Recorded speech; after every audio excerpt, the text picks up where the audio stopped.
You don't realize how much your stuff owns you, until you try to let it go. Imagine standing in your garage, surrounded by boxes you haven't opened in 20 years. An old wedding album, your children's artwork, a chair your father built by hand. Each item whispers a memory, but now, there's no room for all of it. And suddenly, you're not just letting go of things. You're letting go of pieces of your identity. Have you ever held onto something for decades, and then suddenly had to let it go? It's not just about clutter. It's about facing the life you've lived, and deciding what still deserves space in your future. Before we dive in, if this topic already has you thinking about your own journey, go ahead and tap that like button, and subscribe for more honest, helpful advice made just for you. Whether you're moving to a smaller home, simplifying your space, or just trying to breathe easier, the process can be surprisingly emotional. And brutally honest. Most seniors aren't prepared for what downsizing really brings.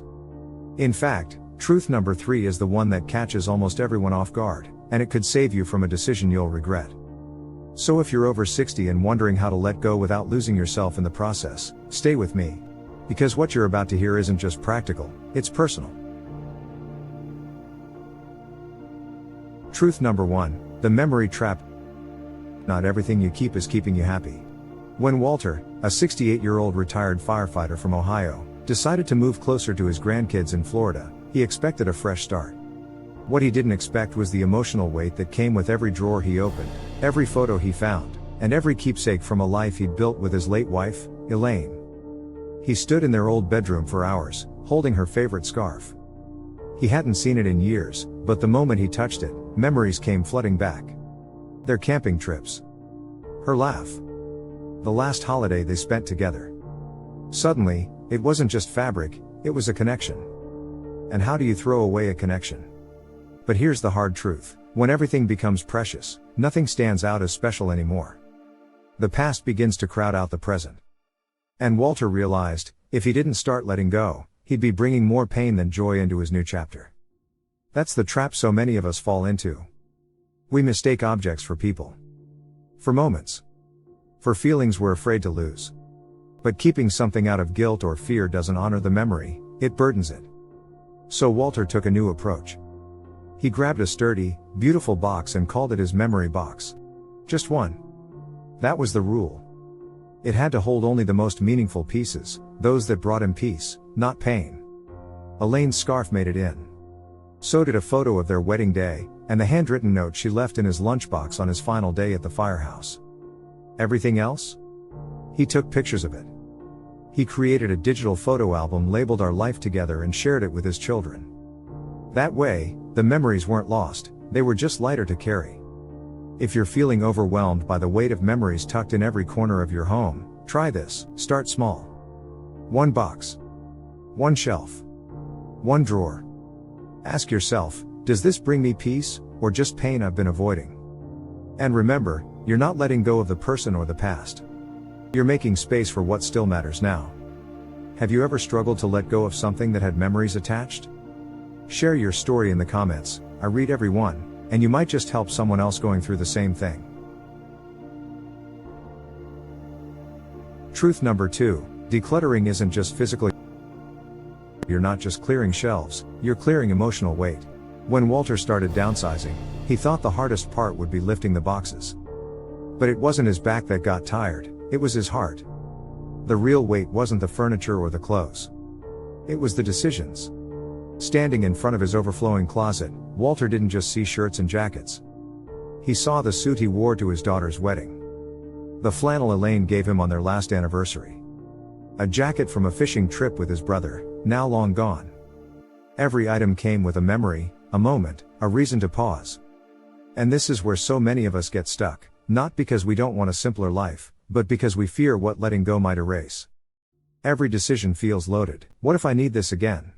What if I forget this moment? What if getting rid of this makes me a bad parent, partner, or friend? It's emotional fatigue. And it's real. That slow, quiet exhaustion that creeps in as you decide what stays and what goes, again and again and again. Walter described it like this: it's like trying to rewrite a whole book, one drawer at a time. And maybe that's the best way to look at it. Every drawer is a chapter you've already lived. But not every chapter needs to be reread daily. The goal isn't to forget, it's to make space for what's next. When Walter finally cleared that closet, something unexpected happened. He said his thoughts felt quieter. The weight in his chest? Lighter. It was as if clearing physical space opened up emotional room to breathe again. That's the part no one talks about. Decluttering is a form of emotional healing. It's a slow, powerful letting go, not just of things, but of identities, roles, and stories that may no longer serve you. If you're feeling overwhelmed, give yourself permission to take it one shelf at a time. You don't need to do it all in a day. Start with the items that carry the least guilt, the least pressure. Build momentum. And here's a simple tip: as you handle each item, ask, does this help me move forward, or is it anchoring me to the past? You'll know the answer. Trust yourself. Which room in your house feels the most emotionally heavy? Tell us below. Your comment might just help someone else feel less alone in their journey. Truth number 3, the family fantasy. You don't want your stuff like you think they do. Walter had always imagined his family gathered around the old oak dining table, just like he and Elaine used to host Thanksgiving dinners for 20. That table had history, knife marks from carving turkeys, faint water rings from warm cider mugs, and a small crack Walter always meant to fix. To him, it wasn't just furniture, it was legacy. So when the time came to downsize, Walter proudly told his daughter, Lisa, the dining set is yours now. It'll be perfect in your new place. Lisa paused, then gently said, Dad, we love the memories, but we're going in a different direction. We're trying to live more simply.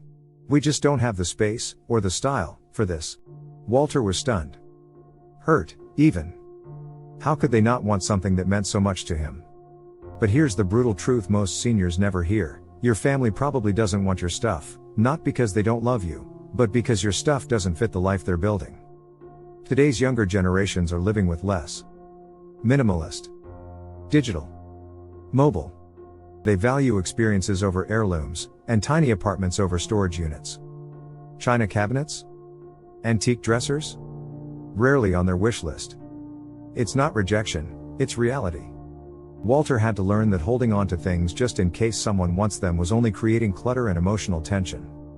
So, he tried a new approach. He hosted a claim day. He invited his kids and grandkids over and said, take anything that speaks to you. 1 item, 10 items, whatever feels meaningful. His granddaughter chose an old recipe box filled with Elaine's handwritten cards. His son picked a pocket knife Walter's father gave him as a teen. Lisa took the ceramic angel from the living room shelf that reminded her of her mom. The dining table? It didn't make the cut. And that was okay. Walter sold it to a local family who was just starting out. He said it felt good knowing that table would host new stories, not sit in storage. So if you're holding onto furniture, dishware, or boxes of just-in-case items for your family, ask them. Give them the chance to say yes or no without guilt. Honor their choices. Then, make your own. Tip: set a date, call it Family Claim Day. Let them take what speaks to them. Take pictures together, share stories, and then, with a clear heart, donate or sell the rest. Has your family ever surprised you by rejecting an heirloom? Share your experience below. It helps others know they're not alone in this shift. Truth number 4, downsizing is a full-time job. No one tells you how mentally and physically exhausting this is. Walter thought downsizing would take a weekend. Maybe 2. After all, how hard could it be to sort through a few closets and tidy up the garage? 3 weeks in, surrounded by half-packed boxes, aching knees, and more trash bags than he cared to count, he sat on the edge of his bed and whispered, why didn't anyone warn me? Downsizing isn't just cleaning. It's a mental marathon and a physical grind. Every drawer is a decision. Every cabinet holds a memory. Every step, bend, and lift feels harder than the last, especially when your body doesn't move like it used to. For seniors living with chronic pain, arthritis, or limited mobility, the process can feel impossible. 1 hour of sorting can lead to an entire afternoon of resting. That constant stop and start isn't just frustrating, it's discouraging. Walter remembers thinking, I used to fight fires. Now I can barely get through a linen closet. Here's what no one tells you: downsizing is a full-time job, and like any job, it needs a plan. The good news? You don't have to do it all at once. And you don't have to do it alone. Walter eventually found a rhythm that worked: 30-minute sessions. No more. He'd set a timer, focus on one small zone, a drawer, a shelf, a corner.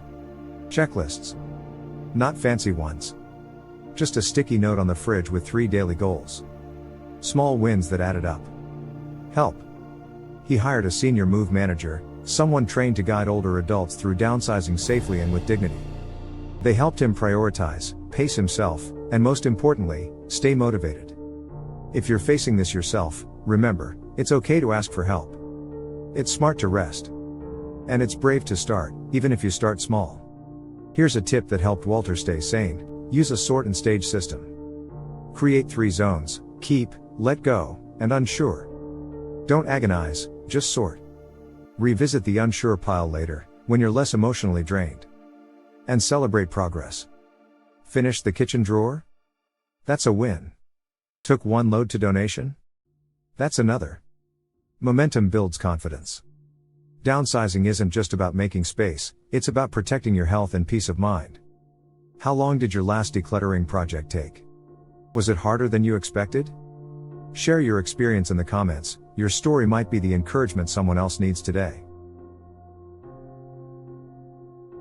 Truth number 5, freedom feels like loss at first.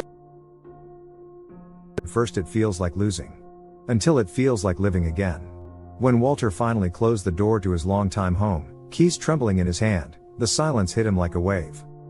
It wasn't just a building, it was nearly 4 decades of birthdays, quiet Sunday mornings, holiday dinners, late night talks in the kitchen. Every corner of that house held a memory.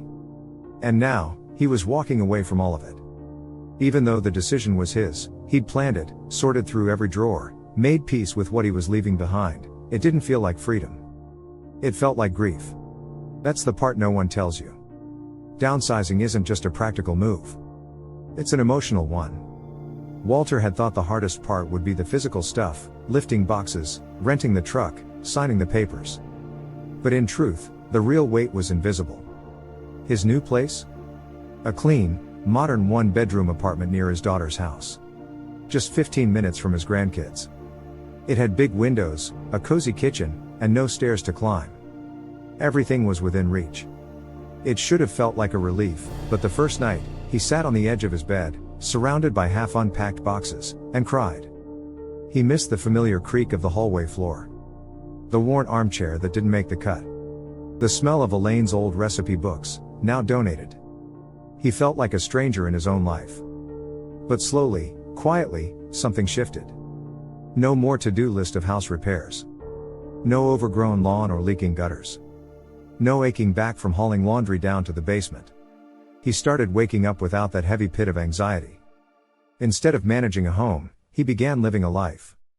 He had time now, real time, for things that filled him up. He took morning walks, had weekly dinners with his family, joined a community group. He wasn't tied down by things. He was lifted up by presence. One afternoon, his granddaughter pulled him into a surprise picnic at the park. As he laughed at her jokes and looked around at his new, simpler world, he realized, this is what freedom looks like. I just couldn't see it through the grief. Because freedom often wears the disguise of loss. At first, it feels like you're giving up everything. But with time, it becomes clear, what you let go of was only making room, for peace, for connection, for what's next. You are not erasing your life. You are opening a new chapter. What you let go of makes room for what's next. Have you ever felt both sadness and relief when letting go of a place or possession? Share your story in the comments. Your journey might help someone else take that first brave step. Downsizing hurts, but the peace afterward is worth every tear. Walter's journey wasn't easy. He started feeling overwhelmed, suffocated by the weight of memories and the task ahead. But through every box packed, every tear shed, and every item let go, he slowly transformed, from stuck in the past to free in the present. He realized that what he was losing wasn't really loss at all. It was the clutter of memories that kept him from living fully. And once he cleared the space, emotionally and physically, he could breathe again. Now, Walter wakes up without that constant weight on his shoulders. His life is smaller, but richer. More focused. More present. And the peace he feels now, in his cozy apartment near family, is worth every ounce of struggle. And you? If you're on the edge of starting your own downsizing journey, know this: it's okay to grieve what you're letting go. But also remember, the freedom that comes after is priceless. Those items you've carried for years? Maybe it's time they stop weighing you down. If this video helped, give it a like and share it with someone who needs to hear this today. It might be just what they need to start their own journey toward freedom and peace. And if you're looking for more tips on how to emotionally prepare for aging, be sure to watch the next video here. You won't want to miss it. Take that first step. You're not alone in this.